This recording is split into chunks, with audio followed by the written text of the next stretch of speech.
Through a Scottish Prism, the programme that is unapologetically pro-Scottish independence and anti-Westminster rule. Everything we say here is viewed through a Scottish Prism. Brought to you by Barhead Boy. Hi folks, welcome back to Scottish Prism. This is going to be the third time this week. You'll be getting sick of the sight of me. Some of you said you wanted a show every day. Well, we're not going that far, but taking this advantage, one of the joys of having your own podcast is I can sometimes just do things that I want to do.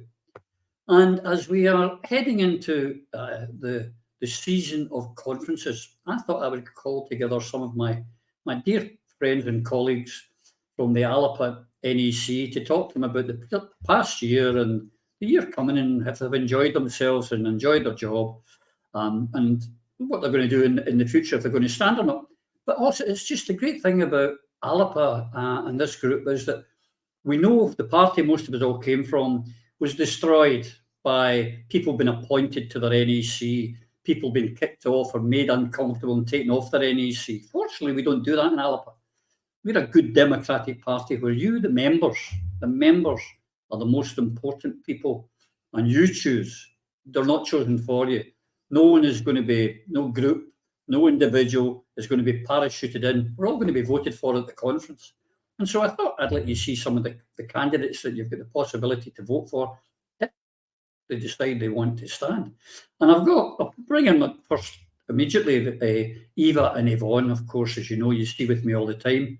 They're like my Siamese twins. Eva and Yvonne, how are you? Hi, things are good, and looking forward to an eventful evening tonight and hopefully a thoroughly enjoyable election and autumn conference. For sure. Yeah, we've got our Alba hats on now. It's quite strange.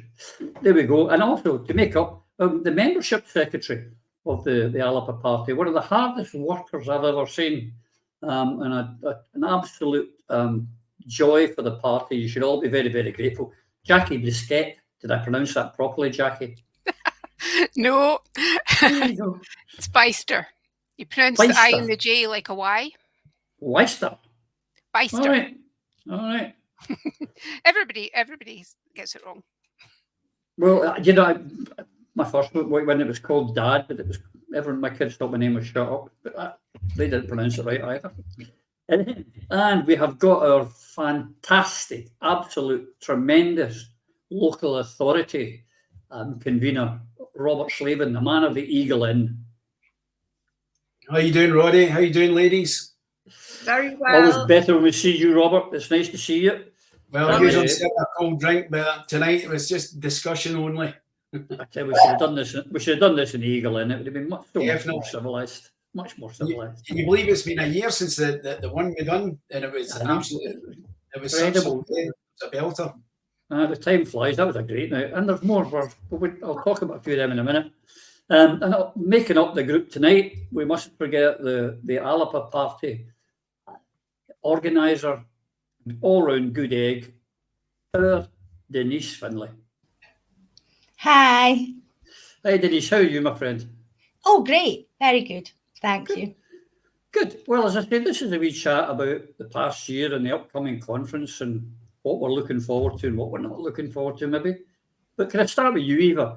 You've had a year as the women's officer. I sometimes get mixed up with you and Yvonne and give Yvonne your title and take Yvonne's title and give it to you. Have you enjoyed your year? Right. I've been the Equalities Convener since 2020. There you go. So what I was able to do at the outset was, you maybe remember this, at National Council in 2021, it was agreed that I could have a team around me.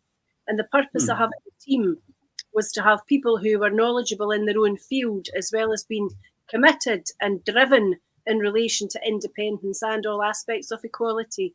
So this year's team have been phenomenal in the amount of support that they've given me and been able to give other members of the party, as well as create an outward-facing image for the equalities agenda. That includes obviously having had several equalities events with more in planning. We've got a draft equalities manifesto And whether I'm re-elected or not, I've got to pay an enormous tribute to the people who helped me this year. You'll know Jackie Anderson. She knows all that there is to know in relation to fairness within the context of employment. And in that regard, her assistance has been absolutely superb. She's also an expert in relation to gender recognition reform. Alan Petrie has been fabulous, particularly in relation to health and disability matters, and he's provided a huge amount of support to members and other supporters of the party with advice on a whole host of issues. We've then got Lita Halliburton from Sky, who has canvassed the length and breadth of the country, been at every by-election campaign, and is certainly a legend. But she and Dave McLean are both experts in social work and social welfare matters. Again, been a magnificent support, as has been Lynn Sheridan, who has similar qualifications and experience. So those three, I would say, are social justice warriors, almost but not quite on a par with our own Leanne Tervitt, whose contributions, you know, are legendary in the context, not just of her speeches, but of the people that she looks after, the people that she promotes, and the causes that she promotes. That leads finally to Heather McLean, otherwise known as Miss McLean. And every time one of us posts something in the wrong chat, she flings the duster at us proverbially. But Heather's fantastic in the context of devotion to independence, but certainly in respect of education and poverty, want, inequality. So what a team I've had, what a year it's been. I hope to be able to replicate that next year, because the most important thing for us in the equalities team has been to be able to look after the members, but also reach out to others that we want to draw into the party to support us in the drive towards independence, because we need that to remove from our Scottish landscape once and for all the scourge of inequality and the scourge of poverty.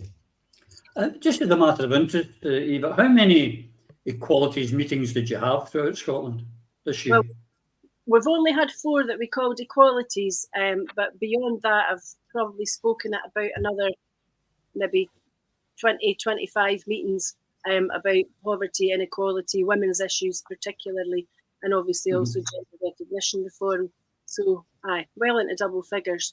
And we've obviously had a lot of Zoom sessions and podcasts as well, so it's been pretty well non-stop. And have you enjoyed it, or has it been hard work, or both? It's been both, because there's a lot of work behind the scenes where you're speaking to people, trying to help people out, putting folk in contact with somebody else that might be able to help them. The phone's red hot. If it's no WhatsApp messages, it's direct messages on Twitter where other Alba members have got questions or they want to draw our attention to something. So it's full on just about all day, every day. And it's been good. I wouldn't trade it for the world, and I hope that we've been able to make a difference. I'm sure you have. In fact, I know you have. Yvonne, my friend, now I've got to know, since I made the mistake with Eva, I can do it. You are our women's up convener. Have you enjoyed it, your year? Oh, it's been fantastic. And I can tell you, Roddy, that the Alba women rock. One of the rising stars for me has been mentioned already, Leanne Tervitt. She's absolutely brilliant. You know, I don't always get things right. And the odd time that I've got things wrong, she's challenged me and verbally throttled me over it. And she's quite right to do so. And this is what's been wonderful about being a member of Alba, is that you can, you know, really stand up and challenge people who you love and respect and say, I think you've got it wrong there. And you know that you'll be heard, but there won't be any repercussions. Because, you know, let's face it, your enemies are not going to tell you what you're doing wrong.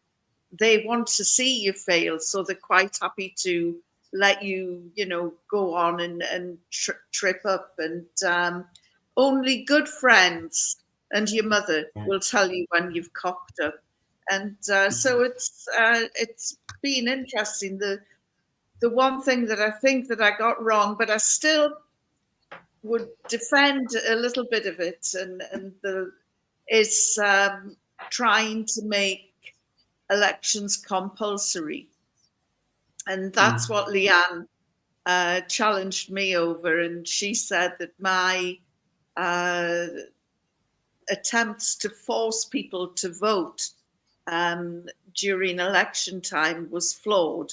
And she was, of course, quite right. She knows her stuff. She knows the voters, and they respect her. And she, she comes from the school of hard knocks, and she's not afraid to stand up and challenge you when you are wrong. So I've absolutely loved being part of the NAC team. There's some smashing people in there, and of course you've got some of them here tonight.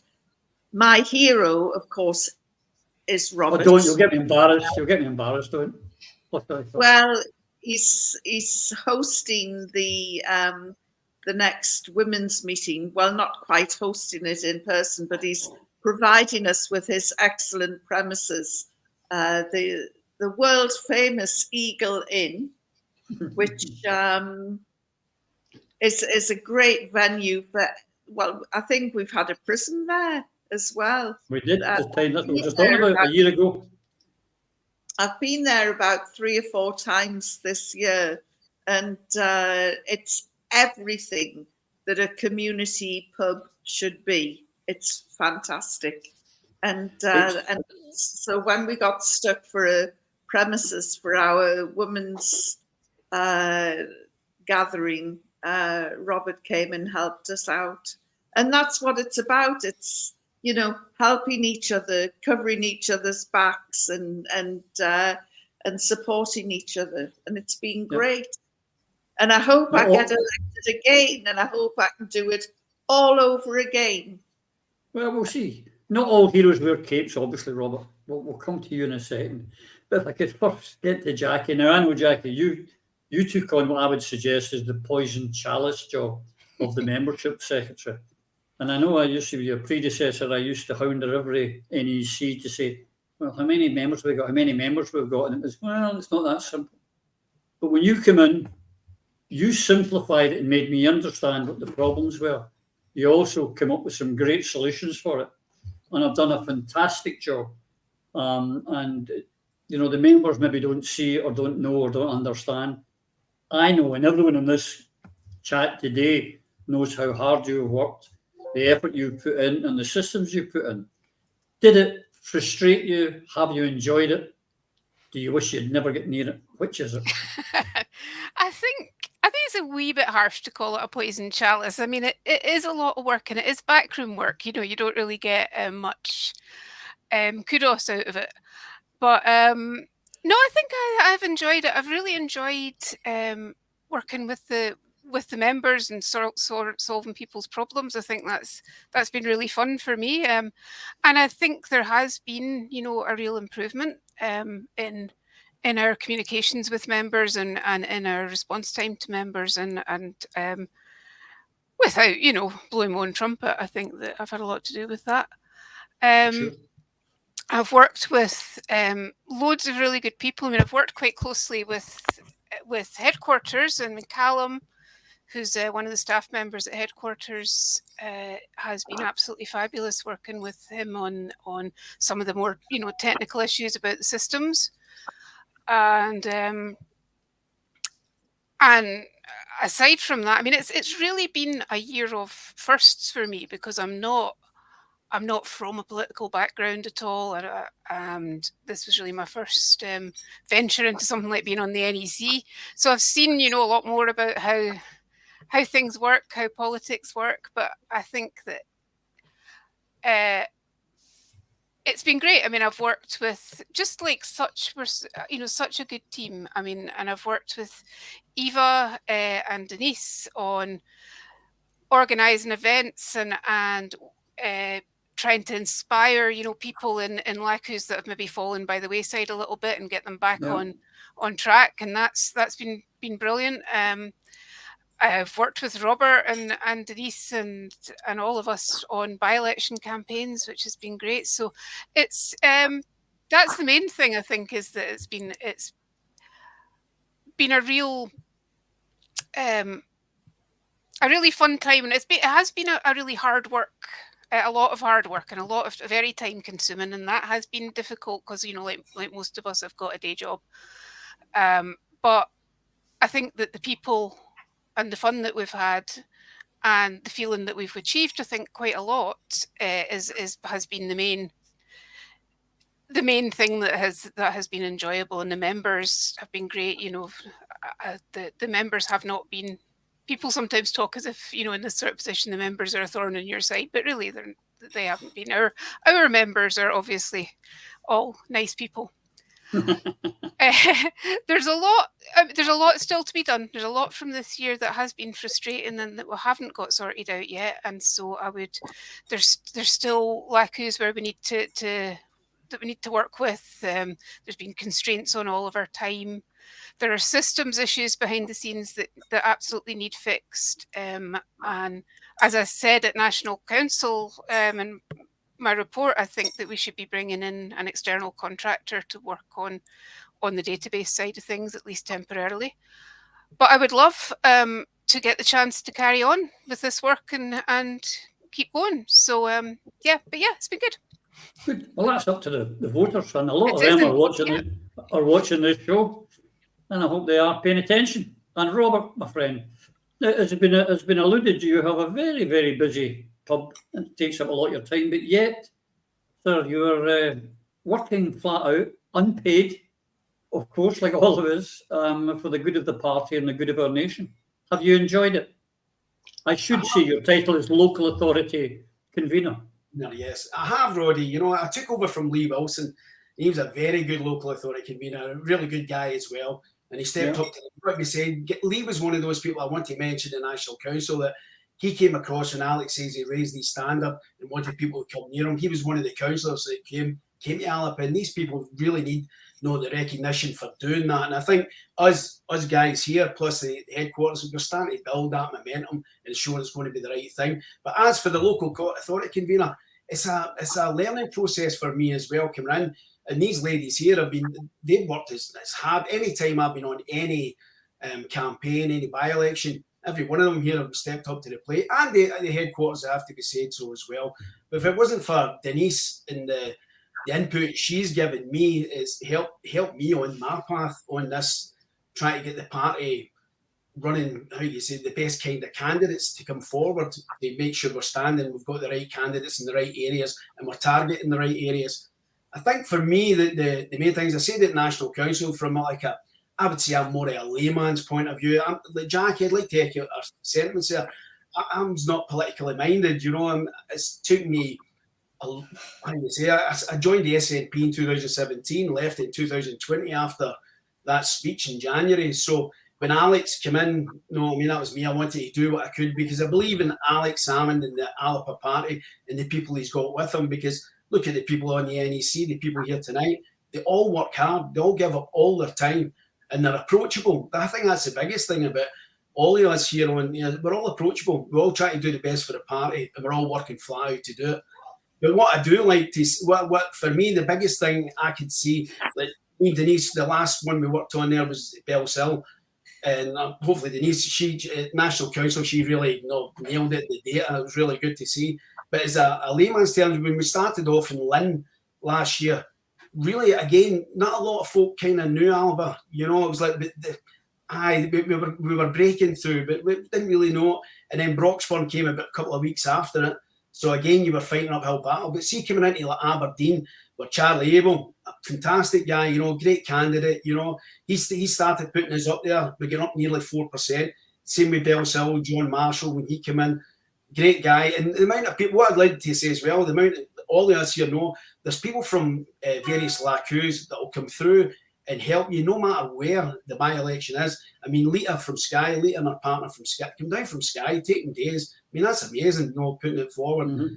So I think for me, looking in, I've got a business to run, I've got a couple of businesses to run actually, but I believe in the Alba party. I believe in the people here, you know, and I think we'll get the winning formula, you know, and there's nobody better than Denise is going to probably break that down for us. But yeah, it's a learning process for us. I think we're a party in the ascendancy. I really do believe that. I think, you see Alex, Kenny, and Neil, and Chris McLenny now, coming on. They're on the TV. We're getting more airtime, which can only help us. But we need the activists. We need people like ourselves that are on here who are committed. We're not looking for a job title. We're not looking for something to make us feel better. What we're trying to do is get Scottish independence, and we believe the Alba Party is the vehicle to take us there. So if it takes us, we're going to go for it. Absolutely. Now, Denise, I come to you. I kept you last. Now, your actual title is party organiser, but you also organised the wee blue books. You've done that. You have given us statistics, and I've got to tell you, ladies and gentlemen, some of the statistics and information that Denise gives us is quite incredible. And organisations much larger than this would not get such things. I mean, just before I start about being invited for the enjoy, you're going to do it again, Denise. How many wee Alba book events did you organise? Well, we've actually had I think 61 now, and I organised all of them apart from the last one, which was just an accident. I didn't organise. So I've organised 60, I would say. 60, but that's not actually your remit, but you did it anyway. Yeah, I was asked. Alex Salmond asked me. He phoned me up and he said, I'd like you to do this. And when he was talking to me, to begin with, I didn't really get what he was asking me to do. And then I realised I had to organise all these events. And so, I just did them. But it's such a privilege and a pleasure, really, to organise them because they're really fun and I've got them quite down all pat. I know how to do them, and we get live stream a lot. And obviously, I've been listening to Alex, and it's given me so much confidence. And it's made me think that not only do we have to get independence, but we also have to negotiate our independence with Westminster to, the deal. We're not taking any debt type deal. And then we've got to set up the Scottish state. And I really, when I'm listening to Alex, I'm like, yeah, I know he can do it. So I know he's got to stick around until we've done that, So the wee Alba book's been fantastic. A lot of work. And it is a lot of work to do. And the by-elections, of course. But it's just been, I only work 1 day a week. I give up most of my work because I wanted to devote myself to do this in order to give us a chance of getting independence, in particular in 26. So I realize it's 3 years away. And also I got a fancy car because I have to drive a lot, a lot. So I kind of prepared for doing it and, making sure that we're going to succeed and get not just MSPs in 26, but independence in 26 is really what my site is on. So yeah, it's been fantastic. And we are making such good progress and I can't give you the stats here. I give the stats to National Council, but obviously they're for Alba, not the world. Yeah. But I can tell you, there's some things people can see. So for example, in Bells Hill, I got this by-election handbook because everything that we do, me and Robert is just my best pal. We do together on the by-elections, right? So we work together really, really well. So what it is on the day vote in Fallside. So we have areas with targets. So I look at the data and I did a load of analysis of the council elections. And the great thing about the STV voting system is you get every ballot paper in the preference profile files. So I'm able to see what's going on under the surface. So I can see how the SNP1 voters are thinking. And they are thinking Alba now. They weren't a year ago, but they are now. So there is a journey there on to us and to give us at least their second vote, if not their first vote in 26, for sure. So I can see how much progress we're making. But for example, on the day voting in Fallside for Alba was 12.4%. So there was 4 polling districts in Bells Hill. one of them was 12.4% on the day. That's the kind of results we can get if once we hone our organisation capabilities properly. We should be getting that. We should be able to get 10% in a council election very soon, very soon. I can look at the ballot box files and the preference profiles, and I can see the best areas.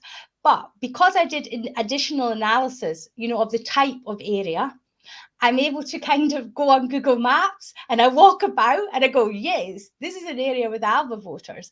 And then, we can send canvassers into that area. And it actually really works because occasionally the canvassers move out of the area and they're like that to me. Yeah, that, I can choose the good areas for them to canvass. And that's important because we as a small party, we need to target. We're building up for a very small base. So if we target, we can really maximize our vote. So eventually we'll start moving out of these areas into other areas as the journey of the SNP1 voters and the independence voters continue towards Alba. But Robert and I, we were canvassing this area in Bells Hill. And I just turned to Robert and, you can almost feel them moving to Alba.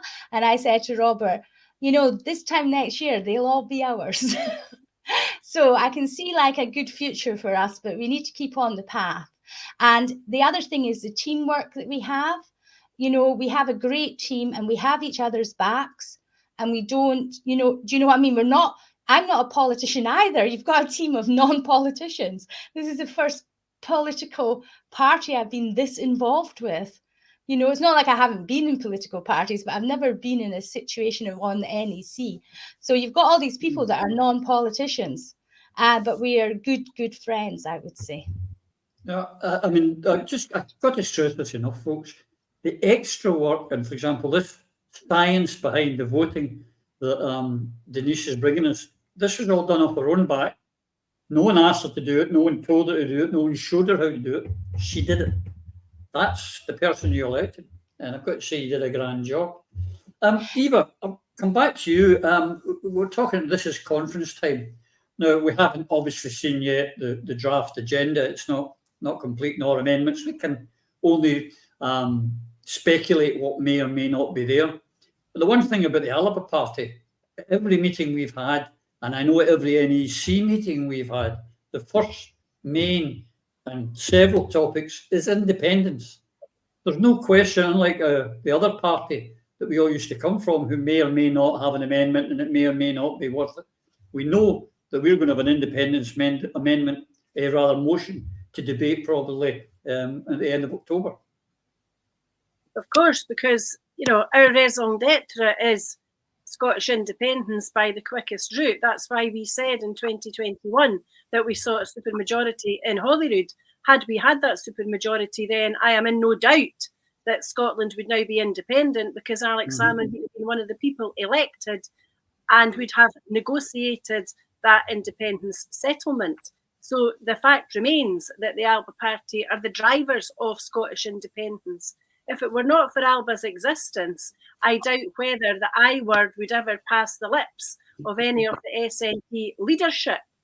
An entirely different position applies, obviously, in respect of the grassroots membership and supporters of that other party.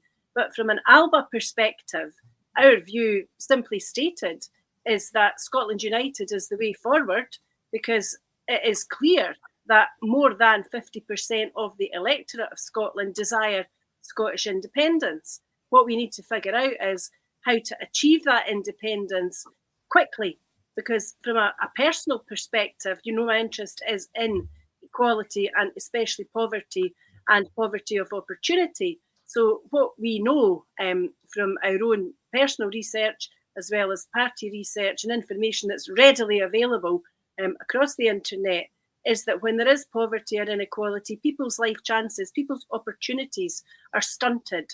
And in essence, remaining within the United Kingdom stunts the growth and it harms the potential of practically everybody in Scotland. There's no doubt about that. You only have to look at the dreadful statistics on, for example, drugs deaths being 16 times more likely in a more deprived area than in a more affluent area. Similar position in relation to alcohol-related deaths and suicide. Statistics on homelessness, care experience, coming from all different sorts of minorities.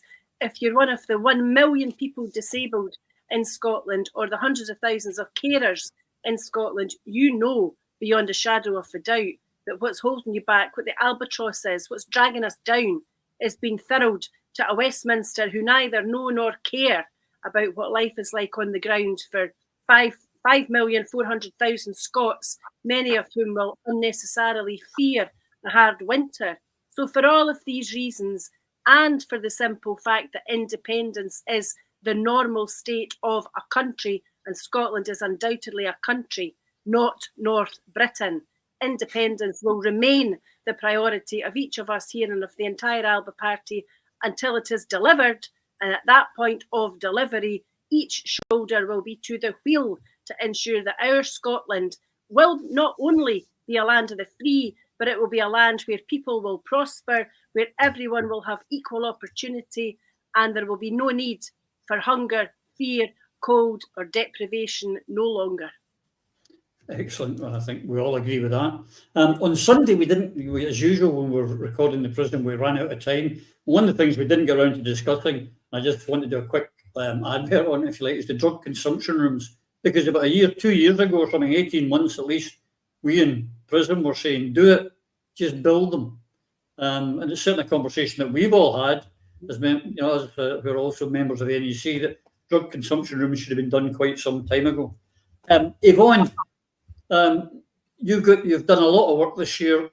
Next year, is there anything particular you want to see coming out of conference that will lead you into next year? Well, I've sent a letter to the incoming Chief Constable of Police Scotland, Joe Farrell. I want to see Police Scotland get on the right side of the law when it comes to protecting women's rights. And so this is very much going to be an ongoing issue, I think, because Police Scotland are not women friendly. The outgoing Chief Constable, of course, has admitted astonishingly that on his watch, they've had problems with misogyny, sexism, racism, most of the isms. And so I'm hoping through this letter, to establish a good relationship with the first female Chief Constable to come into Scotland. Obviously, time will tell on that. It was lovely to hear Denise talking so enthusiastically about all of the by-elections, and I know that the sensitivity around the figures. But I've often said she's got numerical Tourette's, and I mean that as a compliment, Denise. One of the things that she's always going on about at any by-election is canvassing, the importance of canvassing and getting out there and knocking on the doors and with sheets and questions. And of course, we've just found out, we are a small party. We're still developing, we're still expanding, we're still growing. But my God, we've never had to pay anyone to go out and knock on the doors. And or deliver a leaflet, no? scandal that we've just heard about in Rutherglen is that the SNP have been paying people, and not only paying people, paying them poorly on 0-hour contracts to push out and deliver leaflets in the by-election. I mean, how humiliating is that? Having to pay, well, they're not even volunteers. They're temporary employees of the SNP. And, yeah, when I was in the SNP, we used to laugh at Labour for doing that, or paying the post office to deliver them. Because the one thing the SNP could always do was put boots on the ground. And even in the bad days, before we made the breakthrough, a by-election like this, we would have had 200 people a day, every day and every night. That was our strength, and now, no, we're not getting there. Jacqui, same question to you. Your hope is coming out of this year conference and what's going on, but I've got to watch who I give credit to here, because I'm not quite sure, because you all work so close together, and that's one of the problems. The canvassing app, I can't remember if it was you or Denise, but it was certainly a joint venture. That has proved to be a tremendous tool for us to use in the by-elections. Maybe you could explain it to the viewers exactly how it works. Yeah, I mean, it's really very straightforward. It's just an app that you have on your phone called the Walk app, and there are the addresses of the area where you're canvassing, or that you're due to canvass, are loaded down into that app for you. So you can just go around to each door in turn, and each door you have a set of sort of questions or observations that you just can pop into that app as you're speaking to, or after you're speaking to the people at the door. So you've got an immediate record of whether this household is one that we should just never go back to again, whether this household is pro-independence, whether they're pro-Alba, have they heard of Alba? And of course, the important thing is that we identify people who intend to vote Alba, so that then we can use this. Once this is in the system, we can use it to get out the vote on polling day, to to actually capitalise on having found this. So it makes it remarkably easy to do these things, because we've not got any confusion about what addresses have been done, what addresses haven't been done, because it's all in the app. And we've got a very quick way of noting that without having to go through, previously we would do paper canvassing, would make notes, and they would go to somebody who would try to put it in the system, and it would be impossible to read, and things would be noted down wrong. And so this is a huge improvement on that. And that's been now available to any LACU that wants to get out canvassing, whether they've got a by-election or not.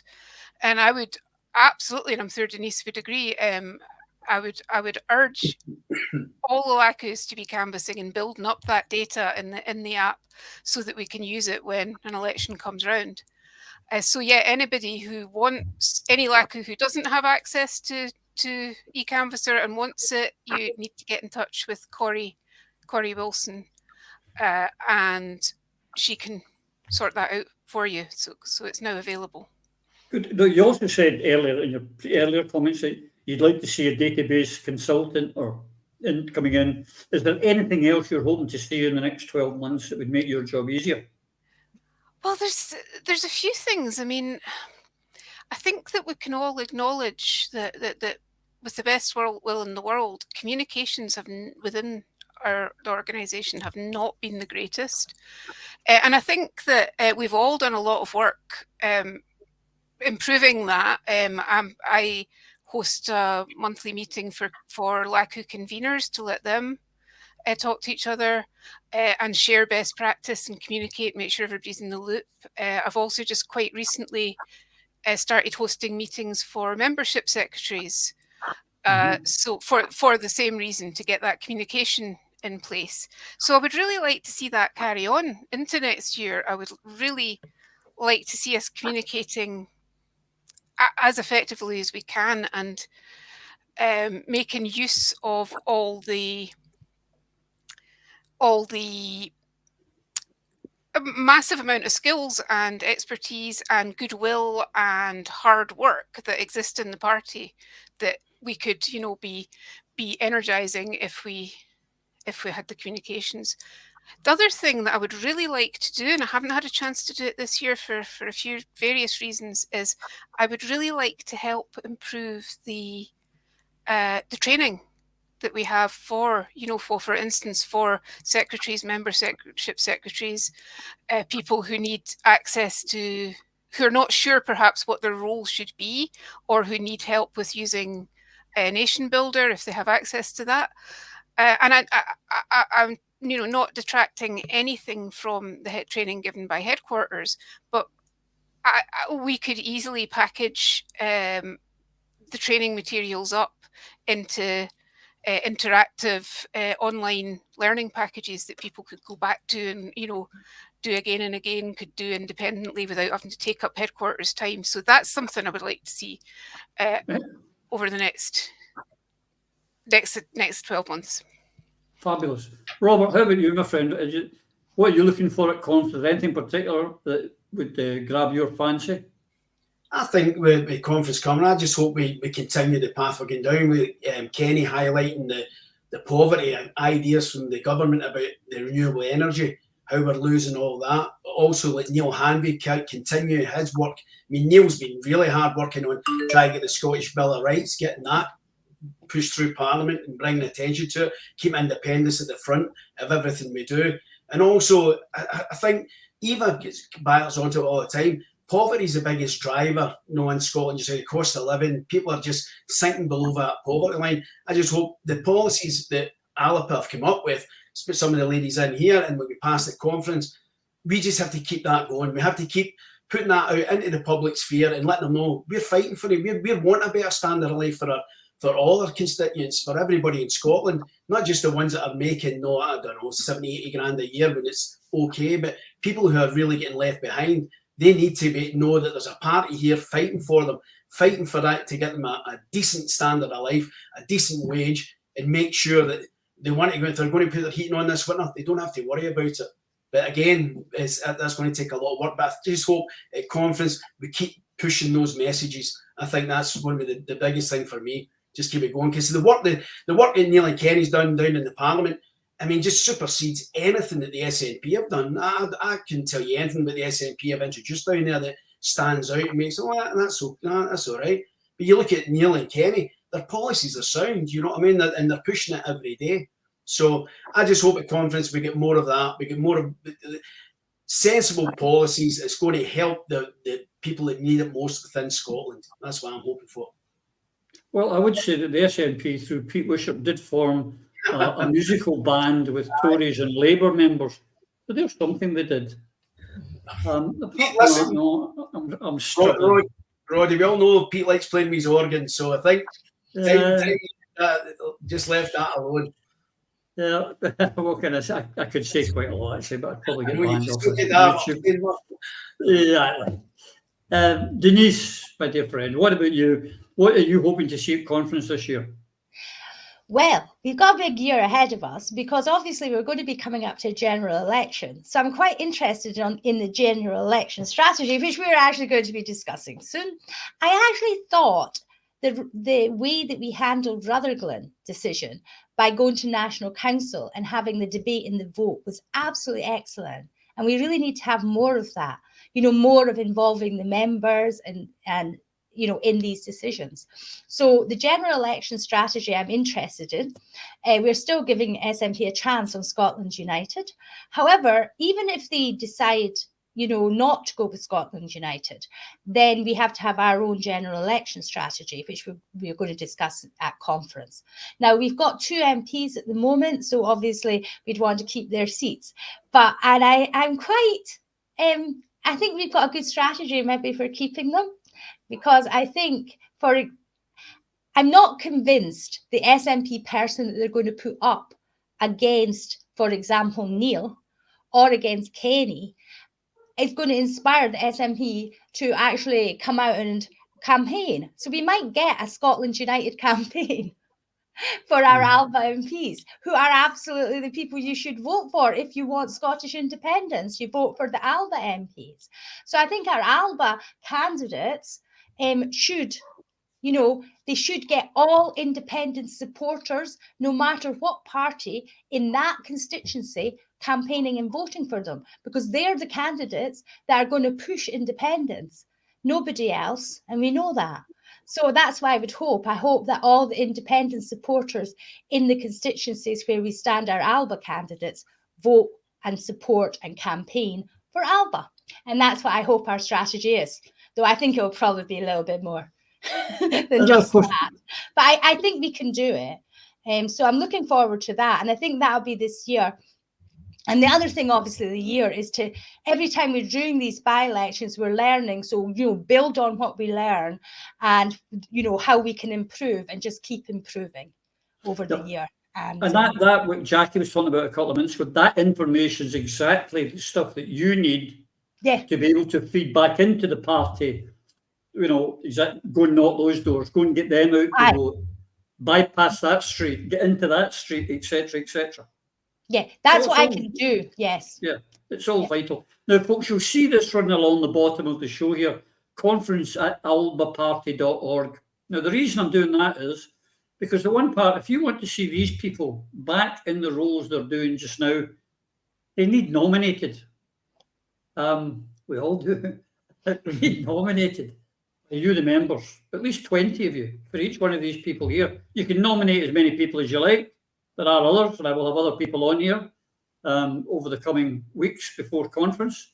But for these people, if you want to see Eva back as your, get it right this time, as your equalities officer, and you want to see Yvonne as your women's officer, and you want to see Jacqui as your membership secretary, and Robert as your local authority convener, and Denise as our organizer, then you've got to nominate them. And then you've got to be a delegate at conference and vote for them. If you can't go to a conference as long as you've nominated them. Yeah. You're saying, well, Denise is our expert on the Constitution and everything else. On you go. I put my hand up because you're wrong. Sorry, Roddy. For office bearers, yes, we need nominations, but also if we're in a competition, it's an all-member vote. It's not the delegates at conference. So what happens is every member gets a vote, and whoever wins is announced on the morning of conference. Right. And then the people that are voted for at conference is the ordinary members. So conference delegates. I'm thinking about myself as always. Sorry, Roddy? Thinking about myself as always. That's what it is. Yes, you're just thinking about yourself. Well, that's what it is. No, it's so confident to nominate these wonderful people and then vote for us. Then vote for them when the time comes. It will come out. If they get enough nominations, you will be able to vote for them. And for the ordinary members, you vote at conference, but they also need nominated. And if there's other people who are not here today, you think would make a good office bearer, or you think would make a good ordinary member, nominate them. It doesn't matter. Say, well, it's just me. Every vote counts, and the more people that participate, the better it is for the party and for democracy. Don't you agree, Eva? Absolutely. I want to see good, healthy competition. That's good for democracy within the party, and it's good in the context of everybody being able to support each other. And if there is a contest, I would like to think that in relation to each position, once the contest is over, everybody will shake hands and we'll all join together and promote the party and Scotland as far as is possible. Because the one thing that Alba is we are a united party determined to deliver Scottish independence. There aren't factions and divisions here, because we assist and support each other and we hold each other up and help each other out. And it's especially important, I think, to mark the fact that we are a member-led party. It's why members were, as Denise said, involved in National Council in the context of decision-making for Rutherglen. It's why members are able to provide motions and resolutions for conference and for National Council. We have a spring conference every year. We have an autumn conference every year. We have National Council. We have regular assemblies, so that there is full and complete participation from members.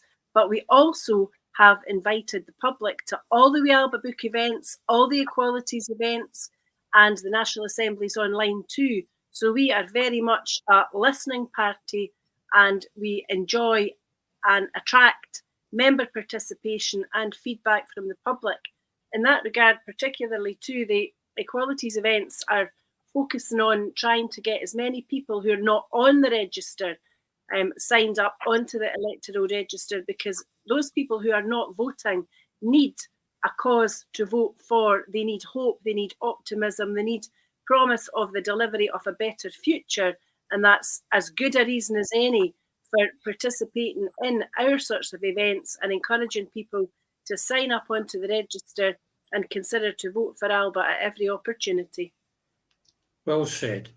Yvonne, I agree with Denise. I thought that using the National Council for a debate on the candidate, and we'd had an NEC discussion, and the NEC had taken a position, and they took that position to the National Council, and there was a tremendous debate, and eventually we decided that Rutherglen, for all sorts of reasons, we weren't going to stand. Were you? Did you feel empowered by all of that, or do you think it should have stayed in the NEC? Do you know, I personally flipped and flopped over that decision, whether we should stand in Rutherglen or not. And it wasn't a decision that was taken lightly or on a whim. I met people in the morning ahead of the vote who said we should stand, and then by the afternoon that said I couldn't vote for it. And then it was probably one of the most difficult decisions that we've made collectively, but it was real democracy in action, and it was looking back, I think that we did make the right decision, because right at the heart of all of this was this poor woman, Margaret Ferrier, who, is so pro-independence, and she was punished for things that the British Prime Minister had done worse things during the COVID epidemic. She made a mistake and she paid for it, but I mean, how many times are you going to be put on the ducking stool by your own party and put in the water? I mean, she was just vilified left, right, and centre. It was ridiculous. But anyway, yeah, I think we did make the right decision. I've got no doubt it'll be a talking point this Sunday. We're meeting at the Eagle Inn, the women-only get-together, and I'm really looking forward to that. That starts at 2:00. And I think, Robert, you've got a Johnny Cash tribute act on. So, so that's going to be quite interesting, because I was quite a fan of Johnny Cash. The other thing that we should remember is that, Eva has been pushing equality. I've been pushing the women's side of things, and that's why we often get mixed up, because both briefs do have a crossover.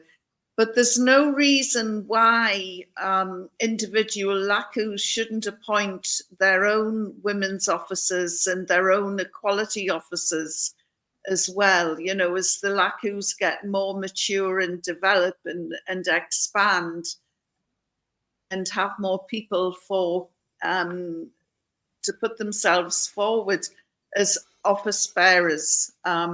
There's no reason why, as I say, we shouldn't have every LACU having an equality and a woman's officer, one day in the future.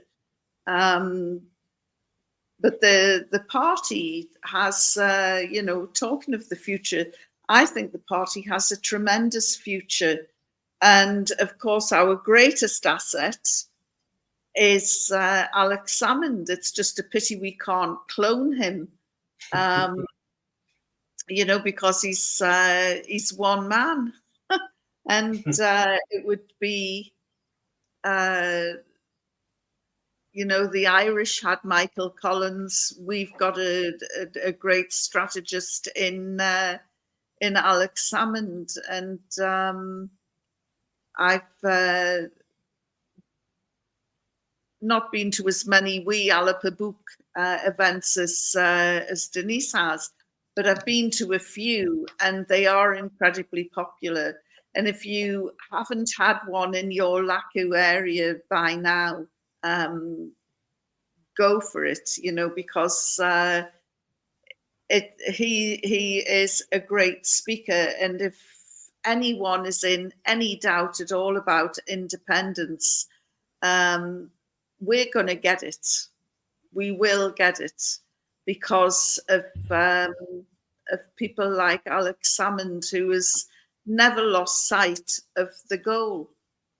So it's, you know, it's, you can hear a pin drop when he gives his report in the NEC, because he's just so respected. Indeed, he is. I always said that from November 1967, when Winnie won in Hamilton, independence was guaranteed then. It was just a question. It's still the same questions. It's when and how, not if. It is when and how. Look, the clock's beating us, and I know, for example, our Robert has got another appointment. He's got to zoom away to in a minute. So I'll just round off this. Just one final quote. You'll see it along the bottom, conference@albaparty.org. Let me remind you, if you want these people to stand and work for you next year and work for Scotland next year, you need to nominate them. You need to let them see the support. They need to see the support. So a quick email. You put all the names in the one email, the ones you've got, and put in ordinary members. We're looking for free male and free female. And that's adult human male, adult human female. Is it 4 of each? 4 of each of those. So you can put people in for ordinary members, not just office bearers. Do it. And don't call me Shirley. And don't what? Don't call me Shirley. I went to the Hope Not Fear rally in Freedom Square in Glasgow, Tommy Sheridan's annual gig. It was brilliant. But people, well, there were mostly Prism watchers, kept calling me Shirley Temple. Oh, well, so, that's your fault. So we're going to nominate Yvonne Ridley. Well, Barbie, whatever, Shirley Temple, whatever you like. It's all the same. But anyway, so let's let Robert go on his way. Let me let you all get on your way. Have a great weekend. We'll see you on Sunday. You'll be sick, as I say, sick of the sight of us by then. But until we all see you, please, take care. Okay. Through a Scottish Prism, the programme that is unapologetically pro-Scottish independence and anti-Westminster rule. Everything we say here is viewed through a Scottish prism. Brought to you by Barhead Boy.